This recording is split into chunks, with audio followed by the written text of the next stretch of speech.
America வந்து ஆட்சி பண்றப்ப அங்க இருக்கிற பழங்குடி மக்களுக்கே தெரியலையா இது யார் கட்டினா எங்களுக்கே தெரியாது, இது எப்படி இருந்துச்சு, அதாவது எங்க முப்பாட்ட காலத்துக்கு முன்னக்கே இது இருந்துச்சுன்னா அது எவ்வளவு பழமையா இருக்கும். அப்ப ராமாயணத்துல சொல்லியிருக்காங்க இது வந்து கிருத்த யுகத்திலே இந்திரன் வந்து நிர்மாணிச்சிருக்காரு. பிசிரஸ் காஞ்சனஸ் கேது 3 தலை கொண்ட பனைமரம் மாதிரி இருக்கிற ஒரு குறியீடு இருக்கு. இந்த விஷயம் அமெரிக்கா கண்டுபிடிக்காத முன்னாலேயே ராமாயணத்தில் இருக்கணும். ராமாயணம் எவ்வளவு உண்மையான ஒரு விஷயமா இருக்கும்.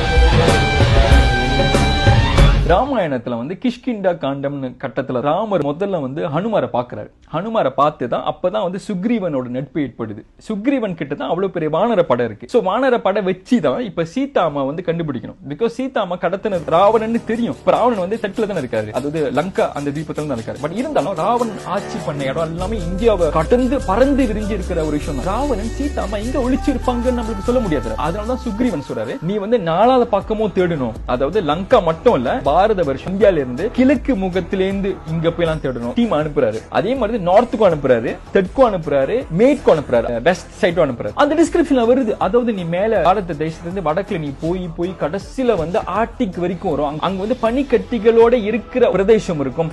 அதுக்கு தாண்டி நீ போயிடாத. அந்த அளவுக்கு ரொம்ப டீடைலா சொல்லியிருக்காங்க. 40வது சர்க்கம்ல இருக்கு. சுக்ரீவன் சொல்றாரு இதெல்லாம் தாண்டி நீ போனா அங்க ஒரு தீவு இருக்கும். அது என்னன்னா யத்னவந்தோ யவத்வீபம் சப்தராஜ்யோ உபசோபிதம் யவத்வீபம் வரும். அதுதான் இப்ப இருக்கிற ஜாவா ஐலண்ட்.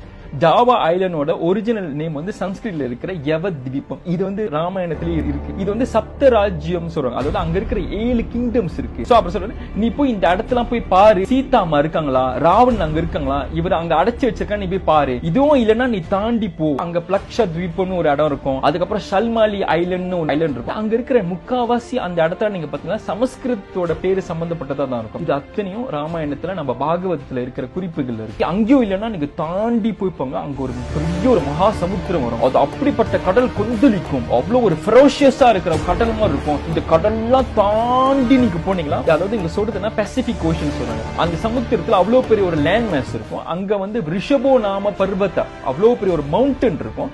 அந்த மவுண்டன் அவங்க எப்படி சொல்றாங்கன்னா சஹஸ்ர சிரசம் தேவம் அனந்தம் நீலவாசசம். இந்த மவுண்டன் மேல இந்த 1000 தலை கொண்ட அனந்தா நாகம் படுத்துட்டு இருக்கும். அந்த குறிப்பு இருக்கு. இப்ப நீங்க பாருங்க இது எவ்வளவு இன்ட்ரெஸ்டிங்கான விஷயம்னா, இப்ப இங்க சொன்ன அந்த மவுண்டன் இருக்குல்ல, அந்த மவுண்டன் வேற எதுவுமே இல்ல, இதுதான் மவுண்ட் எண்டஸ்ன்னு சொல்றோம். இந்த எண்டஸ் நீங்க பாத்தீங்கன்னா 1000 தலை கொண்ட நாகம் மாதிரியே இருக்கும். இதுல இன்னும் இன்னொரு ஆச்சரியமான விஷயம்னா அந்த இடத்துல அனந்தான்னு அந்த மவுண்டன் பேரு கூட அங்க இருக்கு. We have Cerro Ananta, then there's Nevado Ananta, Mount Ananta and Kolap Ananta.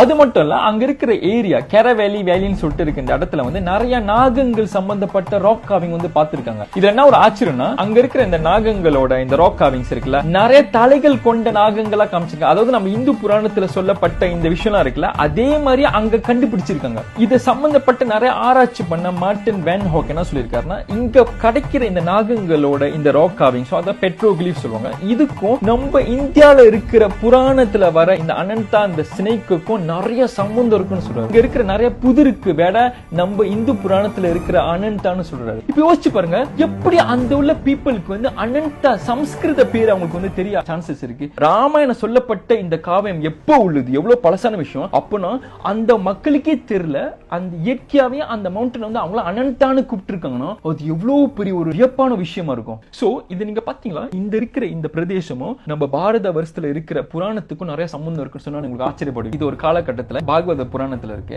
அசுரன் குலத்திலிருந்து வந்த ஹிரண்யகசிபு ஹிரண்யாக்ஷன் அவங்க பிள்ளையா இருக்கிற பிரகலாதன் இருக்கல, பிரகலாதனுக்கு பையனா பிறந்ததுதான் பலி மகாராஜா. சோ ஒரு காலகட்டத்துல இந்த புராணத்துல வருது, பலி மகாராஜா வந்து இந்தியாவை தாண்டி எத்தனையோ லேண்ட வந்து ஆக்கிரமிச்சு அவ்வளவு பெரிய ஒரு செல்வாக்கு மிக்க ஒரு ராஜ்யத்தை உருவாக்குறாரு. இத பார்த்து இந்திரனே பயப்படுறாரு. அப்ப அந்த கதையில வருது, வாமனன் வந்து அவரை வந்து அடக்கி அவரை வந்து பாதாள லோகத்துக்கு அனுப்புனதான் அந்த கதை இருக்கு. சோ அப்ப பலி மகாராஜா ஒரு காலகட்டத்தில் அவரை வந்து ஒரு இடத்துல சிறை வச்சாங்க. ஒரு இடத்துல வந்து ஹவுஸ் அரெஸ்ட் மாதிரி வச்சிருந்தாங்க. அதுதான் நம்ம இப்ப வந்து பாலி ஐலண்ட் நம்ம சொல்றோம். அவருக்கு அப்பாதான் விரோச்சனா. இந்த விரோச்சனா தான் கிழக்கு முகமா, அதாவது இதுக்கப்புறம் இருக்கிற ஈஸ்டர்ன் கண்ட்ரிஸ் எல்லாமே அங்க இருக்கிற பிரதேசத்துல இவர் போய் பிரயாணம் பண்ணி அந்த இடத்துல வந்து அங்க ஒரு நாகரிகத்தை உருவாக்குறாரு. இதெல்லாம் ரொம்ப இன்ட்ரெஸ்டிங்கான விஷயம்னா, இப்போ வரைக்கும் நீங்க அந்த இடத்துல சவுத் அமெரிக்கா நீங்க பேரு இருக்கிற அந்த இடத்துல நீங்க பாத்தீங்கன்னா அங்க வந்து விரோகோச்சான ஒரு மித்திக்கல் ஃபிகர் காமிக்கிறாங்க. அதாவது இவங்க சொல்றாங்க இவர் தான் எங்க ஒரு காலகட்டத்துல இந்த இடத்துல வந்து எங்களுக்கு வந்து நாகரிகத்தை பரப்பினாரு, எங்களுக்கு நாகரிகத்தை சொல்லி கொடுத்தாரு, இவர் தான் எங்களுக்கு கடவுள்னு பேரு பீப்புள் சொல்லிட்டு இருக்காங்க. விரோகோச்சா இந்த மேட்ச் பண்ணி பாருங்க. இந்த பலியோட அப்பா பேரு விரோச்சனா தான், இவங்க விரோகோச்சான்னு சொல்லுவாங்க. அந்த வார்த்தை பாருங்க எந்த அளவுக்கு சிமிலரிட்டியா இருக்கு. அது மட்டும் இல்ல, இந்த அமெரிக்கால இருக்கிற பழங்காலத்து அஸ்டெக் நாகரிகம் சொல்றாங்க. எங்க பார்த்தாலும் நாகங்கள் இருக்கிற மாதிரி சித்தரிச்சிருப்பாங்க, அது டிராகன் மாதிரி சித்தரிச்சிருப்பாங்க. இதுக்கும் நம்ம பாரதத்துல இருக்கிற அஸ்திகா முனிவருக்கும் சம்பந்தம் இருக்கும். ஒரு காலகட்டத்துல இந்தியால நாகான்னு ஒரு வகையான டிரைப்ஸ் இருந்துச்சு, ஒரு இனம் இருந்துச்சு. இந்த இனம் வந்து இடம் பெயர்த்து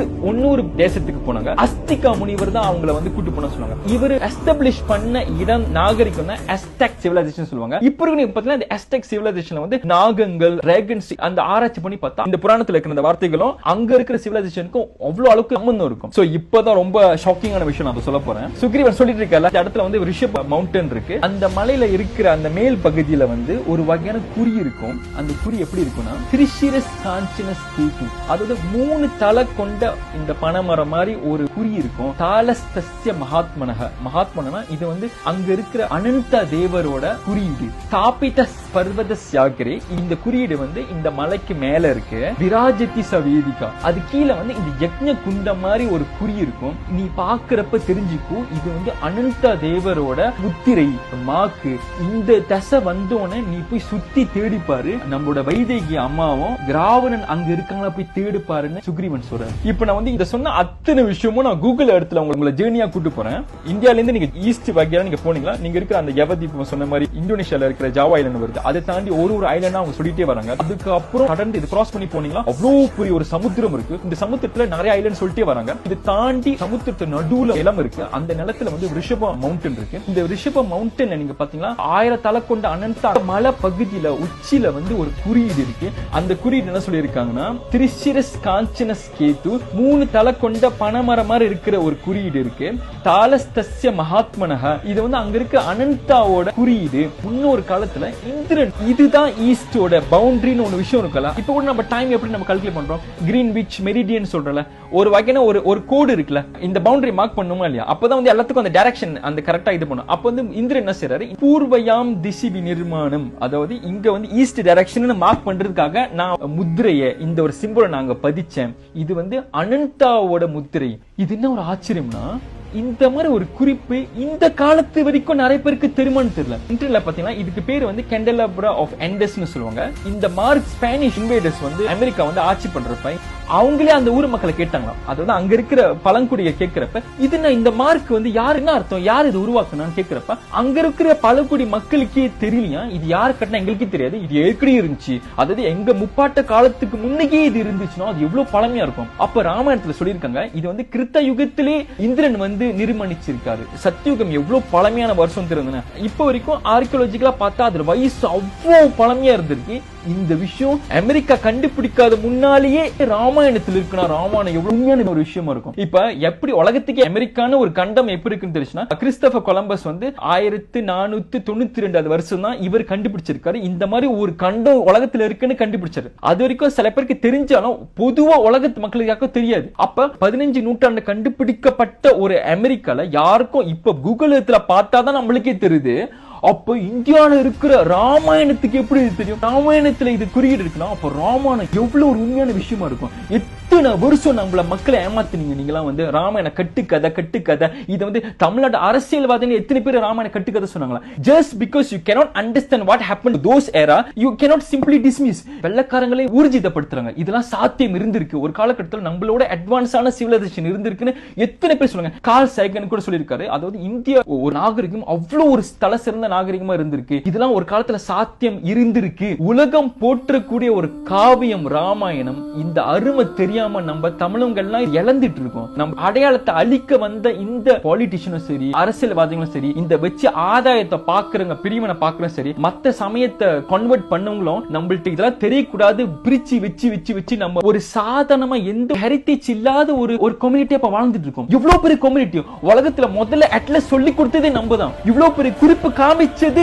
நம்மளோட இந்து சாஸ்திரம். அது நம்ம இவ்வளவு பெரிய பெருமையா இருக்கிற விஷயம். உலகத்துல இருக்கிற எத்தனையோ வந்து கிரந்தங்கள் இருக்கு, ஆனா இந்தியால இருக்கிற ராமாயணத்தை மாதிரி எவ்வளவு அளவுக்கு ப்ரூஃப் உலகத்துல வேற எந்த இடத்துல இருக்காரு. இப்ப இத்தனை ப்ரூஃப் நான் கண்ணு முன்னு காமிச்சிருக்கேன். இதுக்கு உங்களோட பதில் என்ன? இன்னும் எவ்வளவு நாள் தான் பிடிக்கும் நீங்களா ரியலைஸ் பண்ண. நம்ம சனாதன தர்மத்தில் இருக்கிற இந்த ஆன்மீக பொக்கிஷம் ஒரு காலத்துல கடவுளே அவதாரமா எடுத்து வந்து நடந்த பூமியில நம்ம வாழ்ந்திருக்கோம். அந்த பெருமை எப்பதான் நீங்க உணர போறீங்க?